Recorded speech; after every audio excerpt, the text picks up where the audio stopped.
Hey y'all, this is Sergeant Dan with Palmetto Edge, and what I have for you this time is the Boker plus Burnley Kwaiken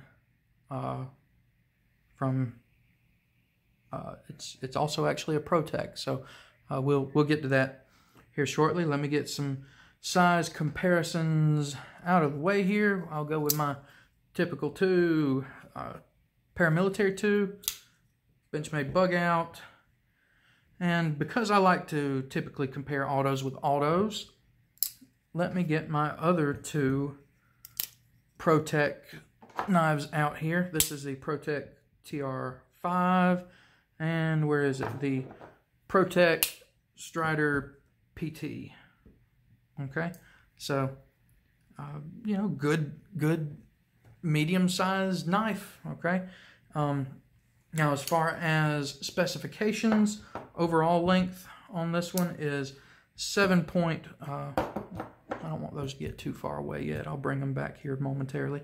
7.125 inches overall, a 3-inch blade with a 2.875-inch cutting edge. It is, see if you can even see it, it is 154 cm steel.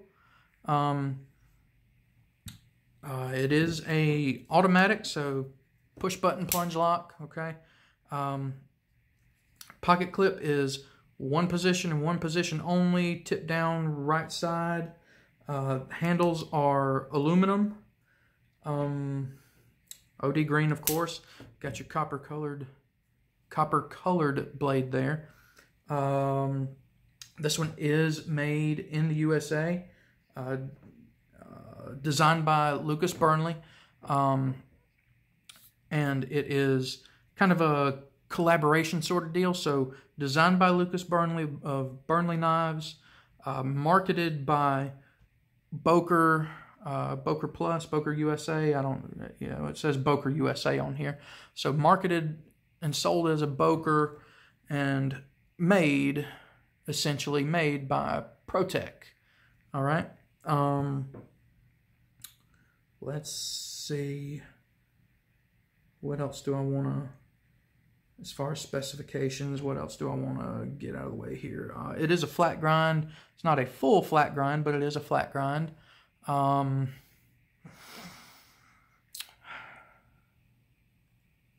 guess that's about it, y'all, as far as specifications. So let me start out by saying I really, really like this knife.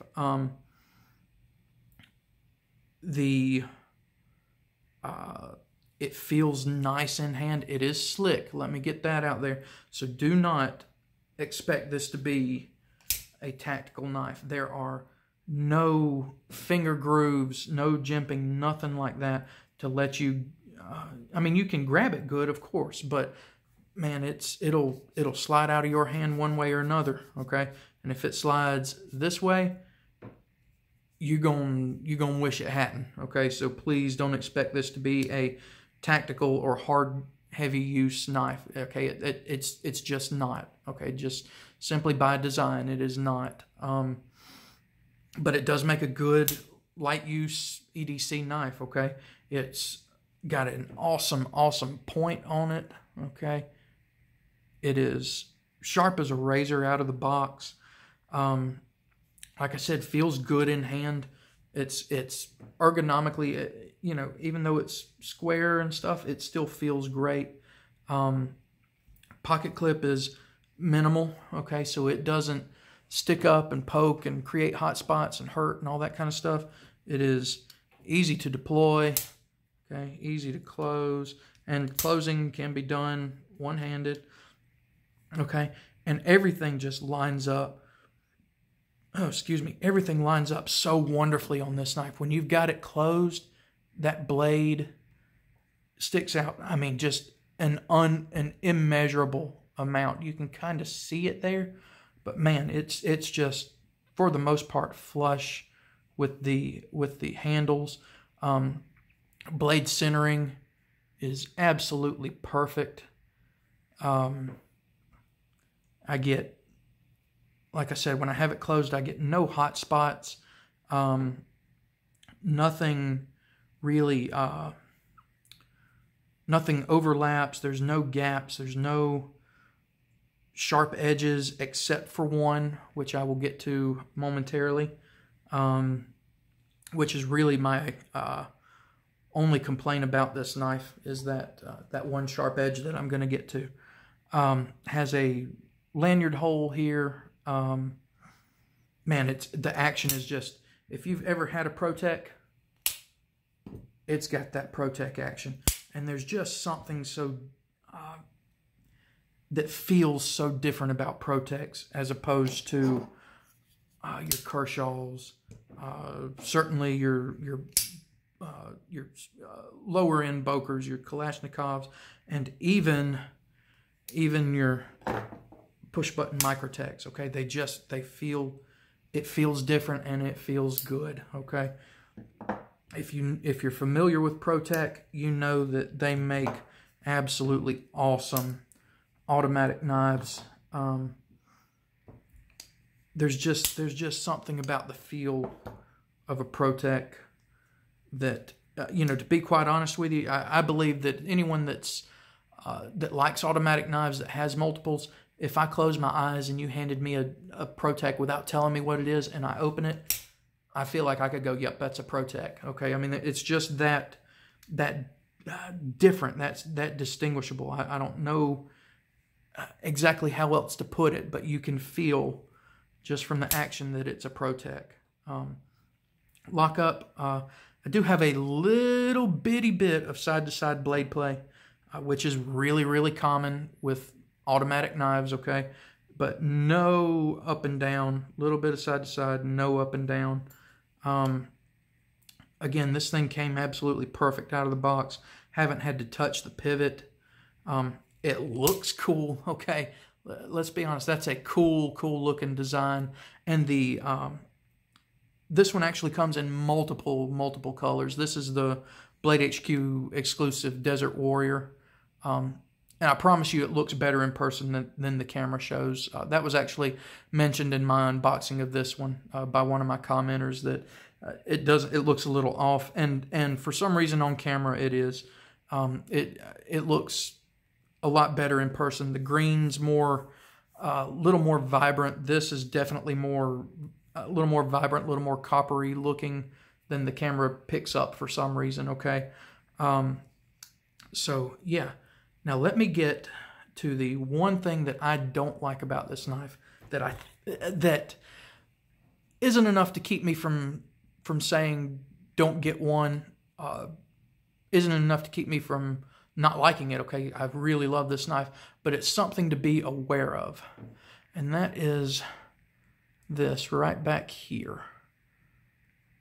I don't know if you can see that very well on video or not, but that is the edge of the blade right there. Does it stick up out of here? No, but it certainly sticks up far enough to where if I press down hard enough there, if I press down hard enough there and slide my finger, it will cut you open, I believe. I haven't tested it, of course. I mean, I guess I could even get like a piece of meat or something and do it, but man, it's so close. It's close enough to where I can feel it when I press down, okay? And I don't mean press down hard, but like, okay, you see the let me do it again so you can see. You see the shape of my finger there? You can see in the middle of that there where that is actually the sharp edge of the blade pressing into my finger. Okay, so that's, that's dangerous. That could potentially be pretty dangerous. That could potentially slice you wide open. Okay, now what are the chances of me having my finger back there doing something like that when the blade's closed? Probably pretty slim to none, okay? But that potential is still there, okay? So that's something that's definitely a negative about this knife, something I definitely want to make you aware of if you're interested in one of these. Now, does it break the deal for me? Absolutely not, okay? This is still a wonderful, awesome knife.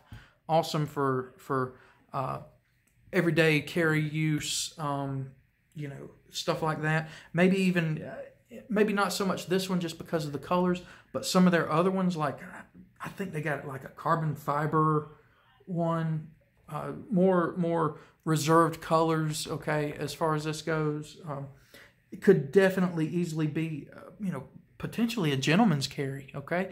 It's just, it's so sleek, so non-murdery looking, okay?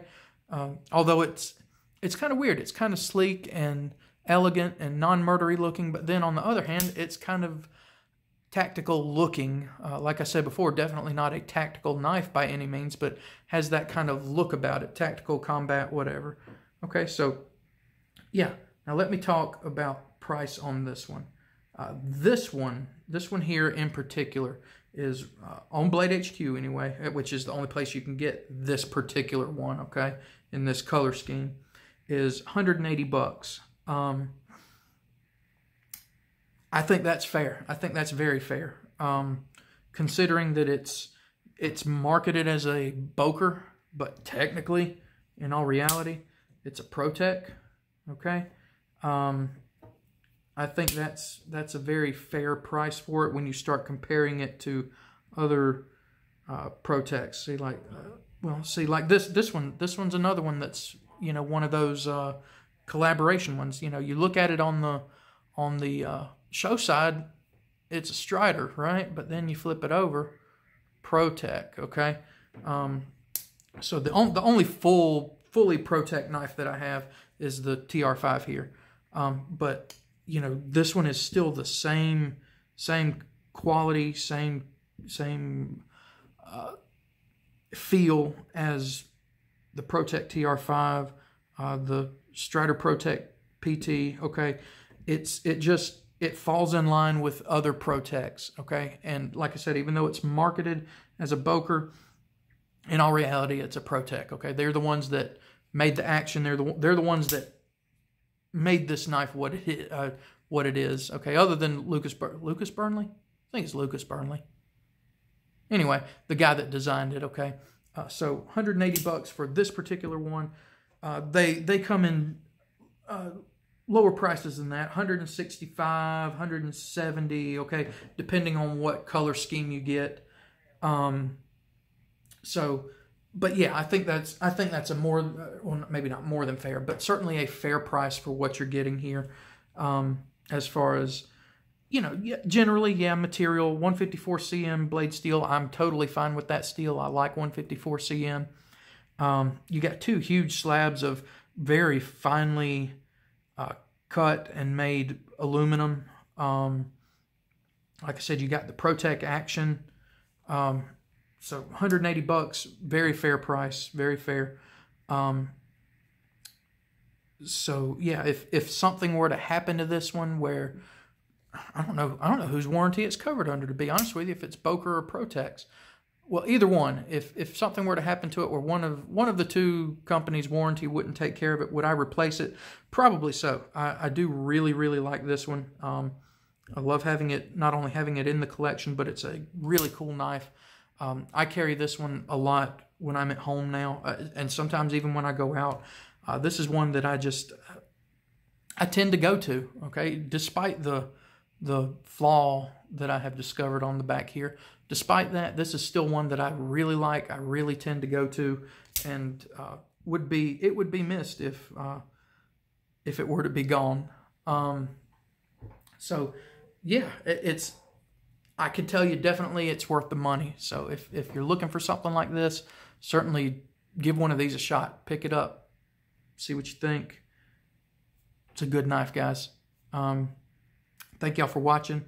Make sure you like, comment, subscribe. Check out my Instagram and my Twitter. Both are @PalmettoEdge. And y'all have a good one.